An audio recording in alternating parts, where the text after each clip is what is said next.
Los mejores momentos de la semana. De la mañana de Nova Radio.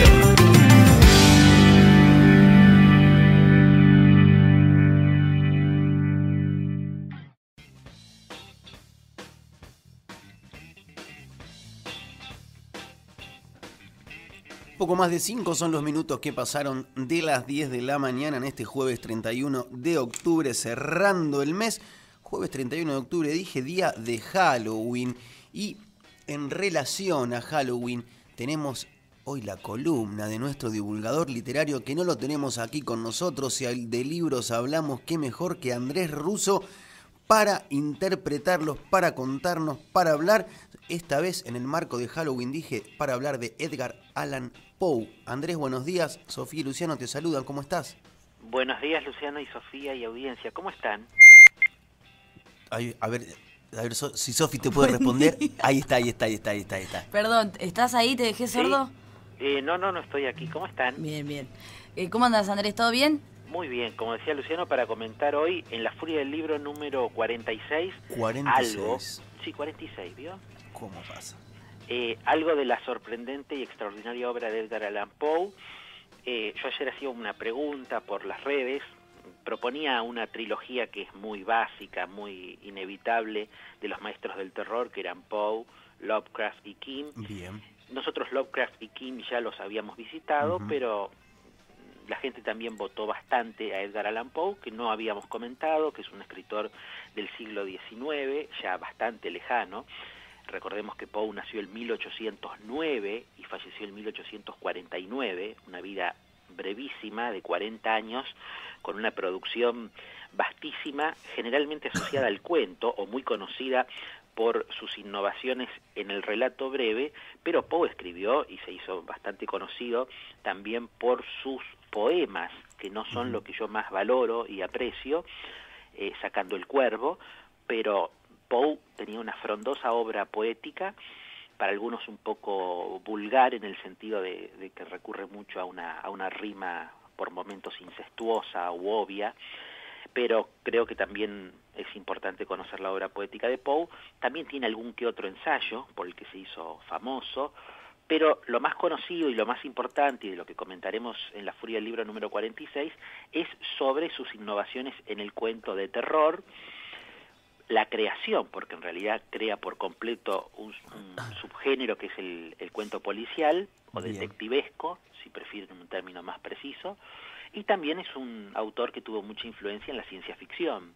O sea que de alguna manera, si uno tiene que pensar en Julio Verne, en Arthur Conan Doyle y en Lovecraft, de alguna manera ellos tres no es que salen, porque a veces esa palabra no me gusta, o se deducen o se infieren de la obra de Poe, pero la influencia de Poe en esos tres casos, en el policial de Sherlock Holmes, el arquetípico detective de Conan Doyle, en los extrañísimos personajes humanos, alienígenas y mezclas de ambas cosas que hay en Lovecraft, y en la anticipación científica que hay en Julio Verne, por ejemplo, para dar uno de los pioneros del género, sin duda que en los tres casos está la influencia de Poe.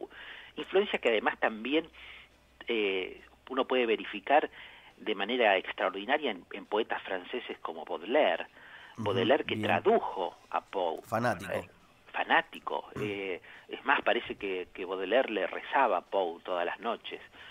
Ya dentro también ya de la personalidad excéntrica y genial de Charles Baudelaire.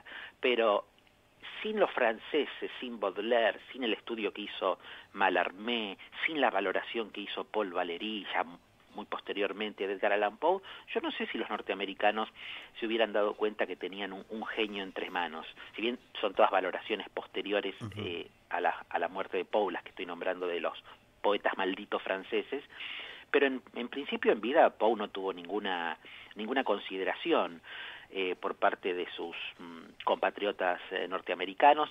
Generalmente se lo asociaba a una prosa un poco formal, para los gustos de lo que era en ese momento la literatura popular estadounidense, que estaba comenzando. Por eso muchas veces hay académicos que dicen no, Poe no es el padre de la literatura estadounidense, sino que lo es Mark Twain, porque las aventuras de Huckleberry Finn, de Mark Twain, sí son la literatura del Mississippi, literatura popular que tiene que ver con el territorio norteamericano. Y en cambio Poe, porque distintas cuestiones de su vida, Poe tuvo un padrastro que tenía una situación económica bastante resuelta, le permitió estudiar en el Reino Unido, y evidentemente ahí Poe toma contacto con la alta cultura, cosa que en general en sus cuentos uno encuentra, y a veces a un lector que está a 2 siglos de distancia puede pesarle.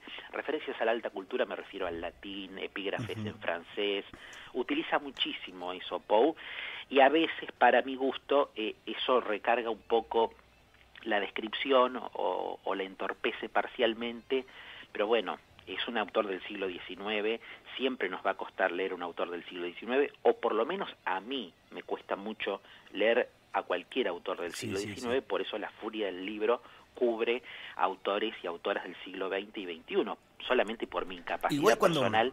Sí.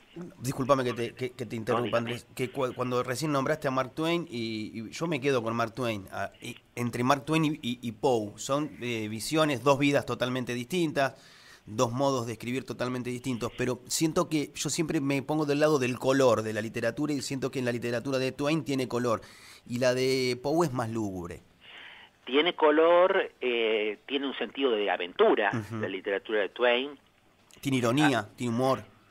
Sin duda, de todos los elementos vitales y dinámicos que después iban a ser también muy importantes en la literatura norteamericana. Es decir, uno podría hacer, usted me invita, me tira la lengua, usted sabe que a mí me gusta hablar de literatura norteamericana, pero uno podría hacer toda una genealogía de Mark Twain a Hemingway, que serían los escritores aventureros, y pasando por Melville, digamos, los escritores que, bueno, ahí tiene, el Melville hay un gran escritor que combina una gran cabeza y también un gran sentido de la aventura, aunque no toda la gente gusta de Moby Dick, por ejemplo, pero evidentemente la literatura norteamericana no siguió parejamente la senda de Edgar Allan Poe, sino que justamente fueron los franceses y después nosotros, los latinoamericanos, los que nos fanatizamos con Edgar Allan Poe. O sea que, de alguna manera, el prestigio que hoy sí tiene en los Estados Unidos Edgar Allan Poe ha sido ganado un poco en el extranjero, y gracias a los franceses y gracias a la influencia que después tuvo Francia, obviamente, en América Latina en el siglo XIX, y aquí ha tenido lectores apasionados como Julio Cortázar, sin duda, probablemente la mejor traducción de todos los cuentos completos al castellano que se ha hecho es la de Julio Cortázar, que está vigente. Hay otra traducción que es la que sacó Coligüe de los cuentos completos, que es la que circula, hecha por un académico argentino, Costa Picasso, pero yo sigo recomendando la de Julio Cortázar, hecha en la década del 50, experto conocedor de la lengua, experto conocedor del género y de la literatura sin más, así que evidentemente Borges también tenía con ciertos reparos, pero admiración por Poe, ciertos reparos respecto de la poesía, ¿no? De ahí es lo que yo comentaba, que le parecía un poeta vulgar, eso le parecía sobre todo a Borges, pero le parecía un narrador extraordinario. Y bueno, sí, evidentemente hay mucho para comentar de Poe, nada, 2 o 3 referencias.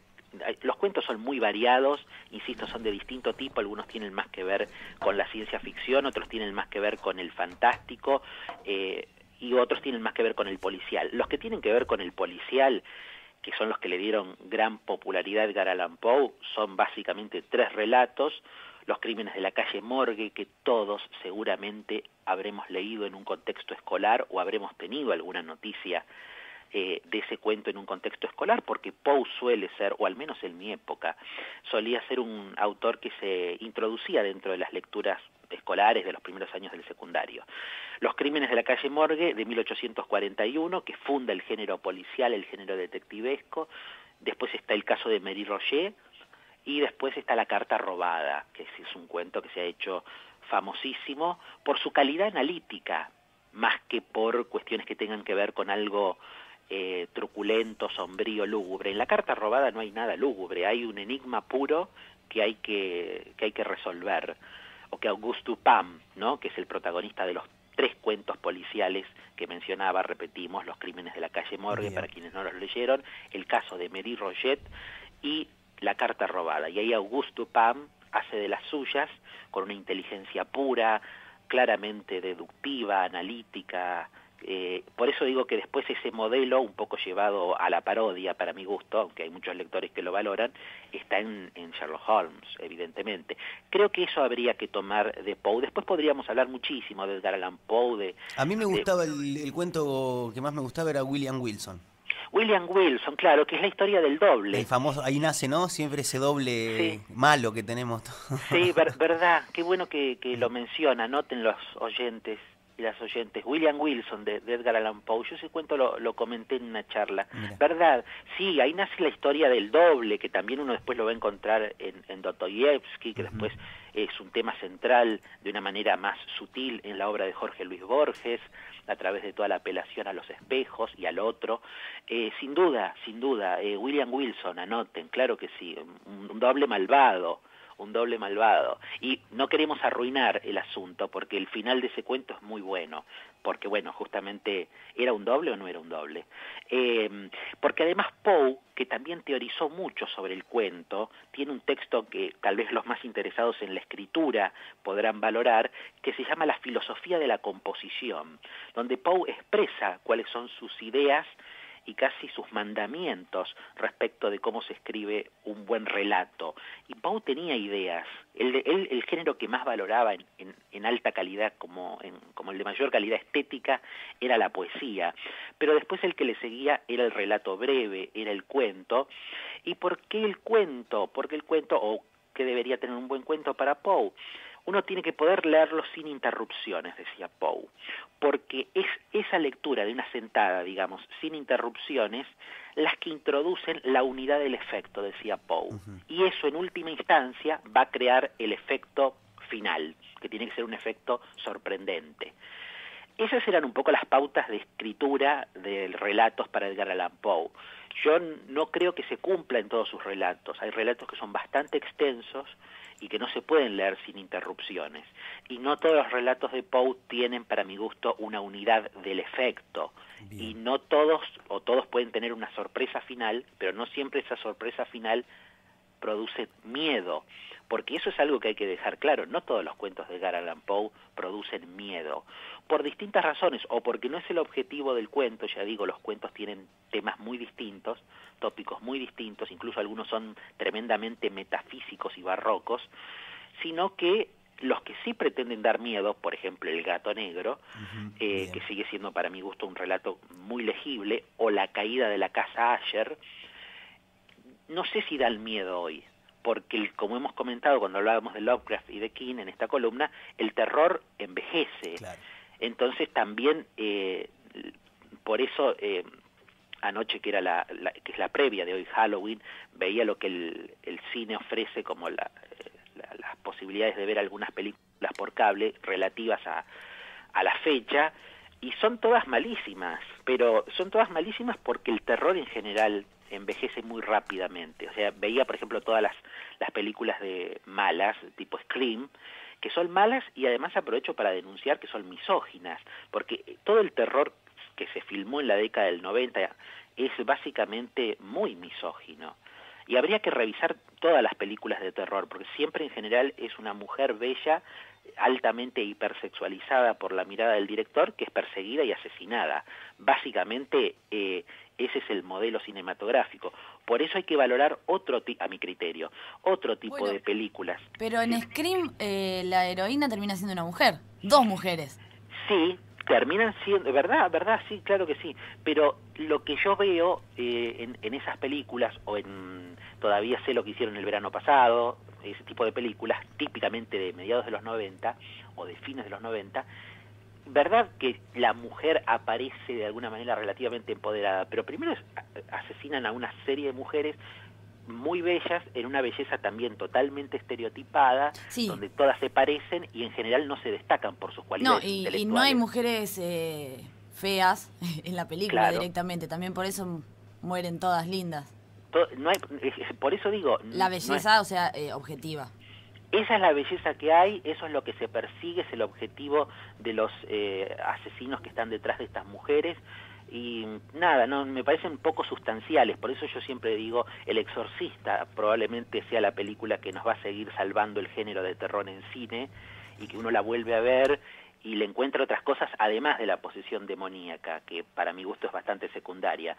Uno le encuentra un montón de cosas a esa película, y después no hay tantas, porque en realidad lo que los espectadores hoy valoran como género de terror, bueno, será que uno ya ha envejecido y no le encuentra el chiste, pero todas esas películas como La Profecía, La Llamada, El Conjuro, a mí no me dan miedo, a mí me dan risa, o sea, funcionan en mí como comedia. Esas son muy bizarras, pero El Exorcista yo la vi de chiquita y no la pude volver a ver Bueno, después. Es que creo que ahí también está el tema. Yo creo que el terror nos marca en la infancia y después uno de adulto se sigue asustando de las mismas cosas que se asustaba de pequeño, en otras, con otras de otra forma, pero lo que no te asustó en la infancia después no va a ser un fantasma de adultez. Entonces, claro, yo cuando vi, por ejemplo, por eso no me interesa la remake que se hizo de It, de Stephen King. No me asustó para nada. Me pareció un payaso totalmente intervenido por efectos visuales que nunca no me dio miedo, ni la primera ni la segunda es pésima además. Pero la que sí me asustó fue la producción que se hizo cuando yo era chico, de It, o sea, la primera. Entonces creo que también hay mucho de nostalgia en el género de terror, mucho de nostalgia porque, insisto, nos lleva a la infancia, nos lleva a los primeros miedos. Pero nada, digo, cada público tendrá su edad y tendrá sus gustos respecto de qué lo asusta y qué no. En el cine yo prefiero ver Psicosis, que no es estrictamente, porque ahí se mezcla el terror y el thriller muchas veces, que está muy bueno cuando el thriller, el suspenso y el terror se mezclan, que no se mezclan muy bien, porque son géneros distintos y que dependen de la maestría de ciertos directores, pero Psicosis, del gran Alfred Hitchcock, me parece que es una película extraordinaria en la línea del suspenso, más que del terror. Pero películas como El Silencio de los Inocentes, que también es un thriller, con algunos elementos altamente morbosos, me parece que es una película que ahí sí se combina más el terror, el thriller y el suspenso. Pero son todas películas que tienen, o Psicosis tiene 50 años o más, El Silencio de los Inocentes tiene 30, más o menos, en fin, cada uno ve el cine que les gusta. Y de Edgar Allan Poe se ha filmado mucho. No sé si los oyentes más jóvenes van a disfrutar estas recomendaciones, pero en YouTube pueden encontrar, tienen que poner Vincent Price. Vincent Price fue un actor norteamericano muy conocido por las interpretaciones de distintos relatos de Edgar Allan Poe, y ahí ustedes pueden encontrar La caída de la casa Asher, Los crímenes de la calle Morgue, en fin, fueron dirigidos por Roger Corman e interpretados por Vincent Price en la década del 60, y se filmaron varios títulos de Edgar Allan Poe mucho antes, en la década del 30, porque Poe empezó a filmarse tempranamente. Los grandes actores del cine en blanco y negro de terror, como Bela Lugosi, como Boris Karloff, también filmaron cosas de Poe. El Cuervo de Poe, hay una versión de 1935 del Cuervo de Edgar Allan Poe por Boris Karloff, por Bela Lugosi. Pero bueno, no sé quién puede, hay que ser muy cinéfilo, muy de cinemateca para ir a disfrutar una película del año 35. No porque no lo merezca, sino porque justamente hoy lamentablemente el espectador de cine tiene expectativas bastante más mínimas que una interpretación muy buena, porque Boris Karloff y Bela Lugosi son probablemente los actores más famosos que han hecho terror en el cine. Lo que pasa es que es un cine muy lejano en el tiempo. Hay en el marco de Halloween, hay en Los Simpsons como una reminiscencia del Cuervo de Poe con Homero. Sí, claro, bueno, es un gran capítulo, sí. Porque recordemos que el Cuervo lo que repite es Nevermore, nunca más. Y claro, verdad que sí, que hay muchos guiños en la cultura popular norteamericana, Edgar Allan Poe, en la música, incluso en la música popular, en el rock contemporáneo, y referencias Soda a Stereo, Poe, con Corazón Delator. Corazón Delator, que es otro relato, El Corazón Delator, que es otro relato que bien vale la pena leer de Edgar Allan Poe. En fin, me parece que la influencia de Poe es innegable, más allá de que después nos guste más o menos, o que nos parezca que ha envejecido mejor o peor. Acá aparece un cartelito, nuestro productor Claudio Espiga dice: aguanten las películas de Ed Wood. Ajá, Ed Wood, sí, verdad, sí, claro que sí. Y después también, sí, sé a lo que se refiere. Bueno, puede ser, es una posibilidad. Yo creo que lo que más se ajusta a Poe es lo que hizo Roger Corman, que insisto, lo van a encontrar en YouTube, interpretado en los distintos episodios por Vincent Price. En Argentina lo hizo Narciso Ibáñez Menta, hizo muchísimas cosas también relacionadas con Edgar Allan Poe, también en la década del 60, obras maestras del terror. O sea, pero fíjense que les estamos hablando siempre de hasta la década del 60. Después Poe se dejó de hacer, y si ustedes buscan alguna adaptación más o menos contemporánea, creo que hay algo del Cuervo con John Cusack del año 2012 o 2013, pero después no es un autor que hoy se esté reversionando mucho en la cinematografía contemporánea. ¿Quiénes lo han tomado, han hecho guiños en la cinematografía contemporánea? Los hermanos Coen. Si ustedes ven distintas películas de los hermanos Coen, directores, van a encontrar guiños a la obra de Edgar Allan Poe. Pero, por ejemplo, si me preguntaran en Quentin Tarantino, que yo tanto, en Tarantino no veo la influencia de Poe, veo la influencia de otros escritores, pero no la de Poe, porque no es tan fácil de trabajar. Yo los invito a que nuestros oyentes lean o relean los cuentos de Edgar Allan Poe y se van a dar cuenta de que no es tan simple como uno parece, sino que hay que dedicarle algo de tiempo, que hay que introducirse en su estilo, que a veces es un estilo altamente formal, altamente barroco, con elementos clásicos. Poe era un enamorado de la cultura grecolatina, apela a veces a muchas de esas cuestiones. Bueno, en El Cuervo está la presencia del mundo grecolatino, del mundo clásico, en ese anhelo ante la belleza inalcanzable o la belleza perdida, que es un poco de lo que trata el poema El Cuervo de Edgar Allan Poe. Pero bueno, vayan y lean algo de todo eso, les tiene que gustar. Tantísimos cuentos, bueno, ya hemos mencionado muchísimos. ¿A usted hay alguno que le guste en particular? Y William Wilson, sí, como decías vos, el final, sobre todo, me parece un cuento, un grandísimo cuento, y es el que más, me parece, el que más recuerdo y el que más me quedó. Sí. Creo que es verdad, así que vayan y lean.